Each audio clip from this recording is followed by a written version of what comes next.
విత్తనాలు ఇలాంటివి ఏం తినకుండా, ఇడ్లీ దోశలు తినకుండా ఈ సద్దన్నం తినండి. నేను చెప్పే టెక్నిక్‌లో మీరు చేసుకోండి. ఈవినింగ్ 4కి అన్నం వండేసేసేయండి. అన్నంలో పాలు పోసేసేయండి ఒక అర లీటరు. కాస్త ఎక్కువ పెరుగేసి తోడు పెట్టేసేయండి. ఆ ఉదయానికి 8కి పెరుగన్నం తోడుకుని బాగా లైట్‌గా పులుసు ఉంటుంది ఈవినింగ్ అయ్యేసరికి. అంటే ఈవినింగ్ తోడుపెట్టినందువల్ల గ్యాప్ ఎక్కువ ఉంది కదా, పులుస్తుంది.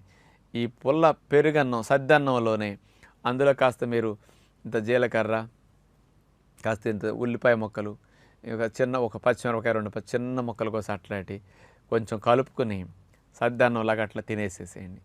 ఈ మంచి బ్యాక్టీరియాలు ఎసిడోఫిలస్ బ్యాసిల్లస్ అనే బ్యాక్టీరియాలు పెరిగి ఈ అల్సరేటివ్ క్వాలిటీ సమస్యలుండి, మలం ప్రేగులో పుళ్ళుండి మనకి బ్లడ్ పడే వాళ్ళకి బ్లడ్ తగ్గుతుంది, మోషన్స్ కూడా తగ్గుతాయండి దీనివల్ల.